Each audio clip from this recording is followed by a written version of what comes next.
Hello, good morning, जोहार। मैं राजू और आप देख रहे हैं 24 झारखंड न्यूज। चलिए जानते हैं झारखंड की आज की 25 मुख्य बड़ी खबरों को। झारखंड में विकास की नई रूपरेखा तय करेगा sustainable just transition vision document का हुआ विमोचन। राजधानी रांची में वन विभाग एवं झारखंड राज्य प्रदूषण नियंत्रक पार्षद के संयुक्त तत्वाधान में सीट द्वारा आयोजित कार्यक्रम को संबोधित करते हुए राज्य के मुख्य सचिव सुखदेव सिंह ने कहा कि जस्ट ट्रांजिशन झारखंड में विकास की नई रूपरेखा तय करेगा। देश में जलवायु परिवर्तन के बढ़ते संकट को रोकने के लिए विजन 2070 के नेट जीरो लक्ष्य को प्राप्त करने की बात कही गई है, जिसमें टास्क फोर्स की भूमिका अहम होगी। नवंबर 2022 से झारखंड इस दिशा में टास्क फोर्स गठन करने वाले देश में पहला राज्य है। इस मौके पर झारखंड में भविष्यमुखी अर्थव्यवस्था के निर्माण और सस्टेनेबल जस्ट ट्रांजिशन की रूपरेखा से संबंधित विजन डॉक्यूमेंट नव निर्माण की ओर अग्रसर पुस्तक का विमोचन भी किया। झारखंड में खाली बोतलों से बनेगा टी शर्ट, घर घर से बोतल जुटा रहे स्कूल विद्यार्थी। कभी आपने सोचा है कि आप पानी पीकर जिस प्लास्टिक बोतल को फेंक देते हैं वह उपयोगी भी हो सकता है। इन बोतलों को रिसाइकल कर कई काम में लाया जा रहा है। इससे अब टी शर्ट बनेंगे, जिससे पर्यावरण संरक्षण की दिशा में बड़ा बदलाव आएगा। इस बदलाव के सूत्रधार बनेंगे जमशेदपुर के स्कूली बच्चे, क्योंकि बच्चों ने इस बेकार बोतलों को जुटाना शुरू किया है। इन्हें जुटाकर बच्चे स्वच्छता पुकारे नाम की संस्था को सौंप रहे हैं। यह एनजीओ इन बोतलों को रिसाइकल करने की प्रक्रिया तक पहुंचा रहा है। इस प्रक्रिया के बाद बोतलों से पॉलिस्टर के टी शर्ट तैयार किए जाएंगे। गुमला के बिशुनपुर लोहरदगा के 2 युवकों का मिला शव, प्रेम प्रसंग में हत्या की आशंका। गुमला जिला अंतर्गत बिशुनपुर थाना के सखुआ टोली पहाड़ के तराई स्थित झाड़ी के बिशुनपुर पुलिस ने बुधवार को 2 युवक का शव बरामद किया है। मृतकों में लोहरदगा जिला के भंडरा थाना स्थित बेदाल गांव निवासी 35 वर्षीय परमेश्वर ठाकुर और 34 वर्षीय सुख सागर साहू है। दोनों युवकों को लाठी डंडा से बुरी तरह पीटा गया है। सिर पर गोली मारने का भी निशान है। दोनों युवक रविवार से लापता थे। 24 पुलिस पदाधिकारी को आईपीएस में मिली प्रोन्नति। सरोजनी लाकड़ा समेत इनको मिला झारखंड कैडर। झारखंड के 24 पुलिस पदाधिकारियों को भारतीय पुलिस सेवा आईपीएस में प्रोन्नति मिल गई है। इसके साथ ही झारखंड को 24 नए आईपीएस मिल गए हैं। झारखंड सरकार ने वर्ष 2017, 2019 और 2020 में इन पदाधिकारियों को प्रोन्नति देने की सिफारिश भारत सरकार से की थी। भारत सरकार ने इन सभी को आईपीएस कैडर रूल्स 1954 के तहत आईपीएस में प्रोन्नति करने के प्रस्ताव को मंजूरी दे दी है। जिन लोगों को आईपीएस बनाया गया है उनमें सरोजनी लाकड़ा भी शामिल है। सरोजनी लाकड़ा इस वक्त खेल विभाग की निर्देशक है। वर्ष 2017 में उनके नाम की अनुशंसा की गई थी। आगे बढ़ने से पहले अगर अभी तक आपने इस चैनल को सब्सक्राइब नहीं किया तो प्लीज सब्सक्राइब कर ले, जिससे आपको झारखंड की हर छोटी से बड़ी खबर की अपडेट आप तक पहुंचता रहे। सीएम हेमंत सोरेन ने कहा, प्रवासी मजदूरों के हित में काम कर रही झारखंड सरकार, महाराष्ट्र में खुलेंगे सेंटर। झारखंड के मुख्यमंत्री हेमंत सोरेन ने गिरिडीह के डुमरी क्षेत्र में 79,381.621 लाख रुपए की लागत वाली 188 योजनाओं की सौगात गिरिडीह वासियों को दी है। इस दौरान कार्यक्रम में 15,000 लाभुकों के बीच परिसंपत्तियों का वितरण किया गया। इस मौके पर सीएम ने कहा कि आपसी उम्मीदों और आकांक्षाओं को पूरा करने के लिए राज्य सरकार प्रतिबद्ध है। यह सरकार हर किसी की बात सुनती है और उसका समाधान करती है। सरकार जनता के साथ लगातार संवाद कर रही है। मैं लगातार क्षेत्र भ्रमण कर रहा हूं ताकि योजनाओं की जमीनी हकीकत के साथ आपकी समस्याओं को जान और समझ सकूं। मुख्यमंत्री ने कहा कि झारखंड के अलग राज्य बने 2 दशक से ज़्यादा हो चुके हैं, लेकिन शिक्षा, स्वास्थ्य और रोजगार एवं कई अन्य क्षेत्र में राज्यवासियों की उम्मीदें पूरी नहीं हो सकी है। गरीबी और पिछड़ापन का टैग झारखंड के साथ जुड़ा रहा, लेकिन हमारी सरकार विभिन्न चुनौतियों के बीच लगातार राज्य के विकास को गति देने का काम कर रही है। हम कोरोना काल में भी लोगों को जीवन और जीविका के साधन उपलब्ध कराएं और अब झारखंड की अग्रणी राज्यों की श्रेणी में खड़ा करने के लिए पूरी ताकत के साथ काम कर रहे हैं। मुख्य निर्वाचन पदाधिकारी के रवि कुमार ने कहा, झारखंड में 22 लाख पूर्वी सिंहभूम के 6 विधानसभा क्षेत्र में 1 लाख से अधिक नए वोटर्स जुड़ेंगे। पूर्वी सिंहभूम जिला अंतर्गत जमशेदपुर के सिद्धगोड़ा स्थित टाउन हॉल में झारखंड के मुख्य निर्वाचन पदाधिकारी के रवि कुमार ने कहा कि पूरे झारखंड में करीब 22 लाख लोग मतदाता सूची में जोड़े जाएंगे। इसके लिए पूरे राज्य में कार्यरत 29,500 बीएलओ की जिम्मेदारी अधिक महत्वपूर्ण है। पूर्वी सिंहभूम की 6 विधानसभा में 1,07,000 नए मतदाताओं का नाम जोड़ा जाना है। सिद्धगोड़ा टाउन हॉल में बुधवार को आयोजित मतदाता सूची का विशेष संक्षिप्त पुनरीक्षण 2024 कार्यक्रम को रवि कुमार संबोधित कर रहे थे। उन्होंने कहा कि बीएलओ को यह देखना होगा कि पिछले 2 चुनाव का उनके मतदान केंद्रों का मतदान प्रतिशत कितना था। अगर कम हुआ तो वे समझे कि मतदाता सूची में गड़बड़ी है। योग्य मतदाताओं का नाम जोड़ने से मतदान प्रतिशत खुद बढ़ जाएगा। शहरी क्षेत्र में जिन मतदान केंद्रों पर कम मतदान होता है उन पर फोकस होकर कार्य करें। बीएलओ की सक्रिय भागीदारी के बिना त्रुटि रहित एवं स्वच्छ मतदाता सूची नहीं बन सकती है। चुनाव आयोग ने मतदान प्रतिशत को बढ़ाने के लिए व्यापक तैयारी की है, जिसके तहत 18 वर्ष पूरा करने वाले युवाओं को मतदान केंद्रों तक ले जाने के लिए प्रेरित किया जाना शामिल है। रांची के इस एलिवेटेड कॉरिडोर में लोगों को दिखेगी झारखंड की कला संस्कृति की झलक। झारखंड की राजधानी रांची को जाम से निजात दिलाने के लिए रातू रोड में बन रहे एलिवेटेड कॉरिडोर में सूबे की कला और संस्कृति के साथ साथ पर्यावरण संरक्षण और उसकी खूबसूरती के भी दर्शन होंगे। इसके लिए NHAI और KCC बिल्डकॉन ने बड़े पैमाने पर तैयारी की है। रांची के सांसद संजय सेठ के सुझाव पर इस दिशा में काम शुरू हो गया है। प्रयास किया जा रहा है कि रातू रोड का एलिवेटेड कॉरिडोर देश के चुनिंदा कॉरिडोर में शामिल हो। तैयारी ऐसी है कि एलिवेटेड कॉरिडोर से गुजरने वालों को चित्रकारी से पता चल जाए कि वे झारखंड में है। कॉरिडोर के निचले हिस्से में लोगों को झारखंड की कला एवं संस्कृति के दर्शन होंगे। यहाँ के महापुरुषों की जीवन गाथा के बारे में भी लोग जान सकेंगे। इस काम के लिए नागपुर के एक एजेंसी से संपर्क किया गया है। एजेंसी एलिवेटेड कॉरिडोर के सभी पिलर्स को सजाने की योजना तैयार कर रही है। पिलर्स की साज सज्जा पर लगभग 2.5 करोड़ रुपए का खर्च आने का अनुमान है। एजेंसी की तैयारी के मुताबिक रातू रोड एलिवेटेड कॉरिडोर को 5 जोन में बांटा गया है। उसी 5 जोन के अनुसार इसे सजाया जाएगा। पिलर्स में tribal zone, personality zone, sports zone, social awareness zone और ग्रीन जोन शामिल होंगे।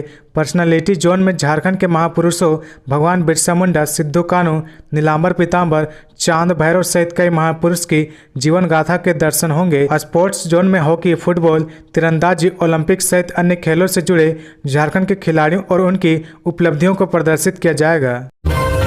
नीतीश कुमार बने विपक्षी एकता के सूत्रधार। देश में दिख रहा नया सियासी ध्रुवीकरण। विपक्षी दलों को एक सूत्र में बांधने को निकले बिहार के मुख्यमंत्री नीतीश कुमार भाजपा के खिलाफ बनी इंडिया के सूत्रधार बनकर उभरे हैं। भाजपा के खिलाफ तैयार गठबंधन में शामिल 26 दलों के प्रभाव वाले राज्यों में वोटरों का रुख बदला तो अगले साल 2024 में होने वाले लोकसभा चुनाव में भाजपा को एक मजबूत विकल्प का सामना करना पड़ सकता है। भाजपा के खिलाफ जिन दलों ने एक छतरी में आने का फैसला किया है उनके प्रभाव वाले राज्यों में यूपी को छोड़ दिया जाए तो बाकी के 9 राज्य बिहार, बंगाल, झारखंड, छत्तीसगढ़, कर्नाटक, मध्य प्रदेश, महाराष्ट्र, राजस्थान, तमिलनाडु में लोकसभा की 276 सीटें आती है। इन राज्यों में 2019 के लोकसभा चुनाव में भाजपा की झोली में 155 सीटें आई थी। लोकसभा में बहुमत का आंकड़ा 272 का है, यानी 272 सांसदों के समर्थन से ही केंद्र में नई सरकार बन सकेगी। भाजपा के पास फिलहाल 303 सांसद हैं। रामगढ़ में पुलिस पर गोली चलाने के आरोपी बॉबी साहू को एटीएस ने किया गिरफ्तार। रामगढ़ के पतरातू में गैंगस्टर अमन साहू के गुर्गे द्वारा पुलिस पर गोली चलाने के मामले में एटीएस को बड़ी सफलता मिली है। एटीएस की टीम ने डीएसपी नीरज कुमार और रामगढ़ थाना प्रभारी सोनू कुमार साहू पर गोली चलाने के आरोपी बॉबी साहू को गिरफ्तार किया गया है। मिली जानकारी के अनुसार पिछले दिनों गिरफ्तार करने के एटीएस और झारखंड पुलिस की टीम पर बॉबी साहू और उसके सहयोगियों ने गोलीबारी की थी। इस पर गोलीबारी में डीएसपी नीरज कुमार को पेट में और रजरप्पा थाना के दरोगा सोनू कुमार साहू को पैर में गोली लगी थी। दोनों का रांची के मेडिका अस्पताल में इलाज चल रहा है। रघुवर दास ने पटना लाठीचार्ज की जांच रिपोर्ट सौंपी। कहा राज्य प्रायोजित थी हिंसा, इसकी हो सीबीआई जांच। पटना में भारतीय जनता पार्टी भाजपा के कार्यकर्ताओं एवं नेताओं पर लाठीचार्ज को रघुवर दास की अगुवाई वाली समिति ने अपनी जांच रिपोर्ट सौंप दी है।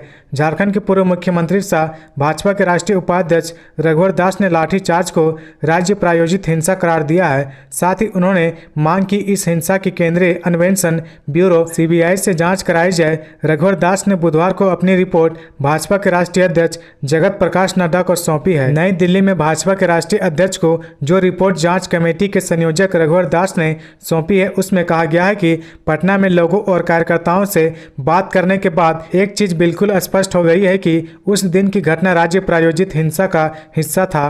पुलिस और प्रशासन ने षड्यंत्र के तहत भाजपा कार्यकर्ताओं को घेरा और उसके बाद बर्बरतापूर्वक उन पर लाठीचार्ज किया। जांच रिपोर्ट में यह भी कहा गया कि पुलिस कर्मियों ने न महिलाओं को देखा न पुरुष को, सभी पर तबाड़तोड़ लाठियां बरसाई। इससे बड़ी संख्या में कार्यकर्ताओं के सिर पर गंभीर चोटें आई, कई कार्यकर्ताओं के हाथ भी टूट गए हैं। रघुवर दास ने अपनी रिपोर्ट में कहा कि नीतीश कुमार और तेजस्वी यादव की सरकार की पुलिस ने नियोजित तरीके से लाठीचार्ज करवाकर सैकड़ों भाजपा कार्यकर्ताओं को घायल कर दिया। इसमें हमारा एक कार्यकर्ता शहीद हो गया। सीएम स्कॉलरशिप की आवेदन तिथि समाप्त, लक्ष्य से लगभग 1.5 लाख कम एप्लीकेशन मिले। 6 जिलों से 1000 से कम बच्चों ने दिखाई रुचि। सीएम के नाम से शुरू की गई मेरिट स्कॉलरशिप का छात्रों के बीच रुचि नहीं दिख रही है। वजह क्या है यह विभाग को भी पता नहीं है। अब तक 3 बार आवेदन की तारीख बढ़ाई गई है, इसके बाद भी लक्ष्य से 1.5 लाख कम एप्लीकेशन आए हैं। इस स्कॉलरशिप टेस्ट की इस साल की स्थिति ऐसी है कि बीते साल जितने छात्रों ने आवेदन किए थे, इस साल उतने भी आवेदन नहीं आए हैं। बीते साल 75,000 विद्यार्थियों ने आवेदन जमा किया था। झारखंड एकेडमिक काउंसिल के मुताबिक इस स्कॉलरशिप के आवेदन की स्थिति को देखते हुए फिर से तारीख बढ़ाया जा सकता है। वैसे इसके लिए आवेदन की अंतिम तिथि 18 जुलाई ही निर्धारित थी। स्नातक में नामांकन के लिए 8 अगस्त तक चांसलर पोर्टल से करें आवेदन। CUET विद्यार्थियों को मिलेगी प्राथमिकता। रांची विश्वविद्यालय अंतर्गत अंगीभूत कॉलेजों व संबद्ध कॉलेजों में स्नातक रेगुलर कोर्स 2023-27 में नामांकन के लिए प्रक्रिया शुरू कर दी गई है। NTA द्वारा CUET का रिजल्ट निकाले जाने के बाद विश्वविद्यालय ने प्रक्रिया शुरू कर दी है। इच्छुक विद्यार्थी चांसलर पोर्टल से 8 अगस्त तक आवेदन कर सकते हैं। कॉलेजों द्वारा ऑनलाइन सिलेक्शन लिस्ट 14 अगस्त तक जारी किया जाएगा, जबकि चयनित विद्यार्थी कागजात सत्यापन और नामांकन 24 अगस्त तक करा सकते हैं। नामांकन के लिए चांसलर पोर्टल मंगलवार से खोल दिया गया है। इसमें CUET से स्कोर प्राप्त विद्यार्थी तथा जो CUET में शामिल नहीं हुए हैं वह भी आवेदन कर सकते हैं। CUET स्कोर प्राप्त विद्यार्थी को आवेदन में अपना स्कोर दर्ज कराना होगा। नामांकन के समय उन्हें प्राथमिकता मिलेगी। वहीं CUET में शामिल नहीं होने वाले विद्यार्थी का नामांकन इंटर के अंक के आधार पर लिया जाएगा। कुलपति के निर्देश पर रजिस्ट्रार द्वारा जारी अधिसूचना के मुताबिक सत्र शुरू होने के बाद भी किसी विषय में सीट खाली रहने पर नामांकन प्रक्रिया जारी होगी। हर विद्यार्थी को चांसलर पोर्टल पर अपना लॉगिन करना होगा तथा वह अपनी पसंद के अनुसार एक या इससे अधिक विषयों या फिर एक से अधिक कॉलेजों में आवेदन कर सकते हैं। आवेदक को विश्वविद्यालय और राज्य सरकार द्वारा नियमानुसार वेटेज भी दिया जाएगा। हर कॉलेज को राज्य सरकार के आरक्षण रोस्टर का पालन करना होगा। सामान्य व OBC विद्यार्थी के लिए आवेदन शुल्क 500 रुपये तथा ST/SC विद्यार्थियों के लिए 400 रुपये शुल्क निर्धारित किए गए हैं। चांसलर पोर्टल के माध्यम से ही कॉलेज में निर्धारित नामांकन शुल्क जमा होंगे। कांग्रेस और राजद के साथ गठबंधन की तैयारी में झामुमो, सीटों के बंटवारे पर तय होगी किस्मत। लोकसभा चुनाव को लेकर पक्ष विपक्ष के बीच लामबंदी आरंभ हो गई है। राज्य में सत्तारूढ़ झारखंड मुक्ति मोर्चा पूर्व की भांति कांग्रेस और राजद के साथ गठबंधन की तैयारी में है। इस सिलसिले में राष्ट्रीय स्तर पर बन रही एकजुटता की कवायद में भी मोर्चा सक्रिय है। मोर्चा के कार्यकारी अध्यक्ष हेमंत सोरेन पटना और बेंगलुरु में हुई बैठकों में हिस्सा ले चुके हैं। गठबंधन का आकार सामने आने के बावजूद राज्य में इसकी मजबूती सीटों के बंटवारे पर निर्भर करेगी। झारखंड मुक्ति मोर्चा की नजर इस बार लोकसभा चुनाव में अधिक सीटों पर है, जबकि कांग्रेस दावेदारी छोड़ने को तैयार नहीं है। 2019 में हुए लोकसभा चुनाव में कांग्रेस ने मोर्चा के लिए 5 सीटें छोड़ी थी। कांग्रेस के खाते में 9 सीटें आई थी। रांची हावड़ा वंदे भारत ट्रेन की टाइम टेबल और रूट को लेकर बड़ा अपडेट। हावड़ा से सुबह इतने बजे होगी रवाना।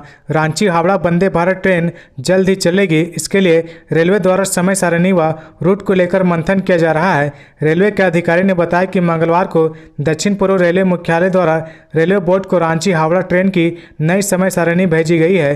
पूर्व में रेलवे ने वंदे भारत के लिए जो समय तय किया था उसके अनुसार हावड़ा से ट्रेन सुबह 8 बजे रवाना होने के बाद दोपहर 12:55 में रांची पहुंचती। वापसी में ट्रेन दोपहर 3:20 में रांची से खुलकर रात 8:10 में हावड़ा पहुंचती। वहीं नई सारणी के अनुसार ट्रेन रांची सुबह 5:20 से रवाना होगी और दिन के 11:55 में हावड़ा पहुंचेगी। वहीं हावड़ा से यह ट्रेन दोपहर 3:30 बजे रवाना होगी और रात 10:10 में रांची पहुंचेगी।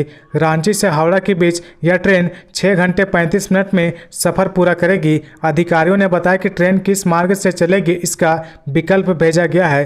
रांची बोकारो धनबाद होकर या मुरी चांडिल होकर यह ट्रेन चलाई जा सकती है।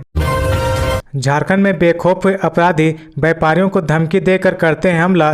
डीजीपी आज लॉ एंड ऑर्डर की करेंगे समीक्षा। झारखंड के आपराधिक गैंग अब तक व्यापारियों और कारोबारियों को धमकाकर रंगदारी वसूलते रहे हैं। रंगदारी नहीं देने पर उन पर हमले भी करते रहे हैं। रंगदारी के चक्कर में कई व्यवसायियों की जान भी जा चुकी है। अब इन अपराधियों का मनोबल इतना बढ़ गया कि वे पुलिस को भी निशाना बनाने से भी नहीं हिचक रहे हैं। मिसाल के तौर पर 17 जुलाई की रात अमन साहू गैंग के गुर्गों ने रामगढ़ जिले के पतरातू थाना क्षेत्र में एटीएस के डीएसपी नीरज कुमार और रामगढ़ थाना के दरोगा सोनू कुमार साहू को गोली मार दी। संभवतः अपराधियों द्वारा किसी पुलिस अधिकारी पर हमले की यह पहली घटना है जो इंगित करती है कि पुलिस को आपराधिक गिरोह और उनके गुर्गों के खिलाफ और भी सख्त कदम उठाने होंगे। बुधवार को डीजीपी अजय कुमार सिंह विधि व्यवस्था को लेकर सभी जिलों के एसपी रेंज, डीआईजी, प्रक्षेत्र आईजी व मुख्यालय के अधिकारियों के साथ पुलिस मुख्यालय में बैठक करने जा रहे हैं। इस बैठक में संभवतः इन मुद्दों पर विशेष चर्चा होगी और रणनीति बनाई जाएगी। चरही पुलिस की बड़ी कार्रवाई, स्क्रैप से लदा ट्रक किया जब्त, मामला दर्ज। झारखंड के हजारीबाग के चरही थाना क्षेत्र के NH 33 पर चरही पुलिस द्वारा गश्ती के दौरान एक ट्रक को जब्त किया है। चरही पुलिस को गुप्त सूचना मिली थी कि रामगढ़ की तरफ से हजारीबाग की ओर जा रहे वाहन में अवैध रूप से स्क्रैप लदा हुआ है। पुलिस दल बल के साथ सूचना के आधार पर NH पर उक्त नंबर की वाहन को पहुंचने का इंतजार कर रही थी। वाहन चालक चेकिंग को समझकर वाहन को चेकिंग स्थल से पहले ही खड़ा कर भाग गया। रांची में बनेगा सिंगापुर स्टेशन और यार्ड। रांची रेल डिवीजन ने बनाई ट्रैफिक लोड कम करने की योजना। रांची रेल डिवीजन ने हटिया स्टेशन से ट्रैफिक लोड कम करने की योजना बनाई है। रेलवे के अधिकारी ने बताया कि आने वाले दिनों में रांची रेल डिवीजन से चलने वाली ट्रेनों की संख्या में बढ़ोतरी होगी। वर्तमान में रांची रेल डिवीजन में आने वाली ट्रेनों की साफ सफाई और मेंटेनेंस का काम हटिया यार्ड में किया जा रहा है। ट्रेनों की संख्या में बढ़ोतरी होने से यहाँ असुविधा होगी। इसके लिए लोधमा पिस्का के बीच सिंगापुर में सिंगापुर स्टेशन और यार्ड बनाने की योजना बनाई गई है। इससे रांची व हटिया आने वाली ट्रेनों के समय में बचत होगी और दोनों स्टेशनों पर ट्रैफिक लोड भी कम होगा। हटिया बंडा मुंडा लाइन से आने वाली ट्रेन हटिया स्टेशन से करीब 10 किलोमीटर दूर सिंगापुर स्टेशन व यार्ड चली जाएगी। वहीं रांची तक आने वाली ट्रेन साफ सफाई व मेंटेनेंस के लिए पिस्का स्टेशन होते हुए सिंगापुर स्टेशन व यार्ड पहुंचेगी। मोहर्दा जलापूर्ति योजना पर खर्च होंगे 12 करोड़ रुपए। अब तक लगाए जा चुके हैं 5000 नए पेयजल कनेक्शन। मोहर्दा पेयजल आपूर्ति परियोजना के उन्नयन और विस्तारित पेज 2 के क्रियान्वयन को लेकर नगर विकास एवं आवास विभाग की ओर से रांची स्मार्ट सिटी के सभागार में जमशेदपुर पूर्वी के विधायक सरयू रॉय की अध्यक्षता में बैठक हुई। इसमें विधायक सरयू रॉय ने कहा कि पहले चरण में मोहर्दा जलापूर्ति योजना पर 12 करोड़ रुपए खर्च होंगे। 5 करोड़ रुपए झारखंड सरकार और 7 करोड़ रुपए टाटा स्टील मुहैया कराएगी। श्री राय ने कहा कि बैठक में यह भी निर्णय हुआ कि नगर विकास विभाग के अधिकारी राज्य सरकार को प्रस्ताव भेजेंगे और टाटा स्टील के अधिकारी वरीय अधिकारियों को अवगत कराएंगे ताकि इस प्रस्ताव को धरातल पर उतारा जा सके। मोहर्दा योजना के फेज 2 के कार्यों में गति लाने के लिए शनिवार को जमशेदपुर में बैठक होगी, जिसमें टाटा स्टील 28 जिला प्रशासन के अधिकारी समेत नियुक्ति परामर्शी वेस्ट कोस्ट के लोग भी शामिल होंगे। झारखंड के स्कूलों में नई शिक्षा नीति के तहत 2025 तक बदलेंगी किताबें।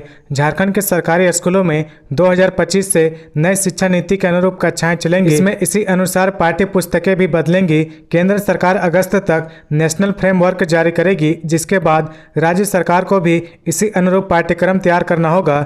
झारखंड को 2024 तक नए सिलेबस के अनुसार पाठ्यक्रम तैयार करना होगा, जिसे 2025 में अप्रैल से शुरू होने वाले नए शैक्षणिक सत्र से लागू किया जा सकेगा। नई शिक्षा नीति में 12वीं कक्षा तक की शिक्षा को स्कूली शिक्षा में शामिल किया गया है, लेकिन इसे अलग अलग बांटा गया है। पहले 5 साल में प्री प्राइमरी स्कूल के 3 साल होंगे, जबकि पहली व दूसरी के लिए 2 साल फाउंडेशन स्कूल होंगे। इसके बाद तीसरी से 5वीं के 3 साल प्राइमरी में आएंगे। वहीं छठी से 8वीं के 3 साल मिडिल अपर प्राइमरी में होंगे। इसके अलावा माध्यमिक शिक्षा 4 साल की होगी। इसमें 9वीं से 12वीं तक की पढ़ाई होगी। एक ही स्कूल में यह शिक्षा छात्र छात्राओं को मिल सकेगी। इसमें साइंस, आर्ट्स, कॉमर्स स्ट्रीम की आवश्यकता नहीं होगी। छात्र छात्राएं अपनी रुचि के अनुसार विषय रख सकेंगे। 15 दिन में 35 करोड़ की बिल वसूली, 94 घंटे तक कटी बिजली, अंधेरे में डूबा रहा रांची शहर। झारखंड बिजली वितरण निगम लिमिटेड ने रांची सर्किल की करीब 6.5 लाख आबादी से 4 जुलाई से लेकर 18 जुलाई तक करीब 35 करोड़ रुपए बिजली बिल वसूले हैं। पर इन 15 दिनों यानी 360 घंटे में 25 फीडर से 94 घंटे बिजली आपूर्ति ठप रही, जबकि 23 घंटे निर्बाध आपूर्ति का दावा है और राजस्व वसूली का लक्ष्य 75 करोड़ रुपए है। झारखंड में धीमा पड़ा मानसून, अगले 4 दिन बारिश के आसार नहीं। झारखंड में अगले 4 दिनों के लिए मानसून शिथिल रह सकता है। इस दौरान राज्य में अच्छी बारिश होने की संभावनाएं कम है। इससे राज्य की खेती पर विपरीत असर पड़ेगा। मानसून की बारिश में कमी का प्रतिशत और बढ़ेगा। मानसून की बारिश अभी तक पूरे राज्य में 43% कम है। 22 जुलाई तक इसकी सक्रियता में कमी रहने के बावजूद राजधानी समेत राज्य में कहीं कहीं हल्की बारिश होने का पूर्वानुमान है। मौसम विभाग रांची के मौसम वैज्ञानिक अभिषेक आनंद ने बताया कि राज्य में फिलहाल मानसून कमजोर है। अगले 4 दिनों के दौरान भी यह शिथिल रह सकता है। साइक्लोनिक सर्कुलेशन झारखंड से होकर गुजरता है तो इससे बारिश की संभावनाएं बढ़ेंगी। झारखंड में इस वर्ष औसतन से 41% कम बारिश हुई है।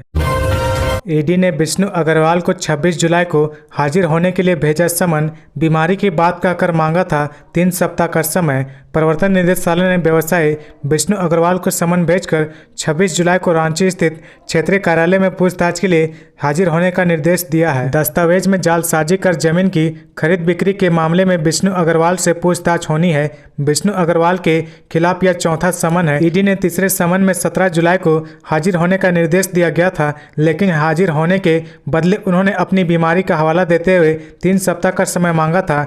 ईडी ने उनके आवेदन पर विचार करने के बाद अब चौथी बार समन जारी करते हुए 26 जुलाई को हाजिर होने का निर्देश दिया है। दस्तावेज में जालसाजी कर जमीन की खरीद बिक्री के मामले में जांच के दौरान ईडी ने विष्णु अग्रवाल के ठिकानों पर छापा मारा था। छापामारी के दौरान उनका मोबाइल जब्त कर लिया गया था।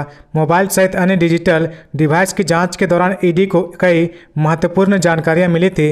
मोबाइल से मिले ब्यौरे की जांच के दौरान ही रांची के पूर्व उपायुक्त छवि रंजन को गोवा के सैर कराए जाने की जानकारी मिली थी।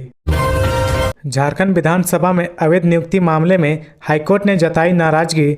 झारखंड हाईकोर्ट ने झारखंड विधानसभा में लगभग 150 से अधिक अवैध नियुक्तियों के मामले में दायर जनहित याचिका पर सुनवाई की। चीफ जस्टिस संजय कुमार मिश्रा व जस्टिस आनंद सेन की खंडपीठ ने मामले की सुनवाई के दौरान विधानसभा का पक्ष सुना। खंडपीठ ने जांच आयोग की रिपोर्ट प्रस्तुत नहीं किए जाने पर नाराजगी जताई। खंडपीठ ने जस्टिस विक्रमादित्य प्रसाद की एक सदस्यीय आयोग द्वारा की गई अवैध नियुक्तियों की जांच रिपोर्ट को कोर्ट में प्रस्तुत करने का निर्देश दिया। कहा कि यदि जांच आयोग की रिपोर्ट कोर्ट में प्रस्तुत नहीं की जाती है तो अगली सुनवाई के दौरान विधानसभा सचिव कोर्ट में सशरीर उपस्थित रहेंगे। आयोग की रिपोर्ट कोर्ट देखना चाहता है। मामले की अगली सुनवाई के लिए खंडपीठ ने 16 अगस्त की तिथि निर्धारित की है। इससे पूर्व विधानसभा की ओर से अपर महाअधिवक्ता जयप्रकाश व अधिवक्ता अनिल कुमार ने पैरवी की।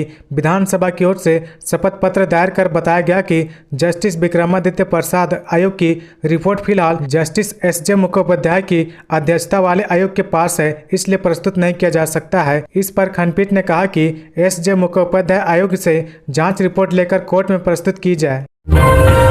न रजिस्ट्रेशन न ड्राइवर, सीएम से करा दिया 206 एम्बुलेंस का उद्घाटन। एनएचएम परिसर में ही चक्कर लगाकर खड़ी रह गई 206 एम्बुलेंस। 206 नई एम्बुलेंस उद्घाटन के बाद भी शुरू नहीं हो सकी। अब भी सारी गाड़ियां एनएचएम परिसर में खड़ी है। 9 महीने खड़ी रखने के बाद सभी एम्बुलेंस का हैंडओवर लिया गया। अनन फनन में उद्घाटन कराया गया, लेकिन ना तो अब तक उन 206 एम्बुलेंस का रजिस्ट्रेशन हुआ, ना ही इंश्योरेंस कराया गया, और तो और इन एम्बुलेंस को चलाने के लिए एजेंसी के पास ड्राइवर तक नहीं है। भला ये सड़कों पर निकले तो कैसे?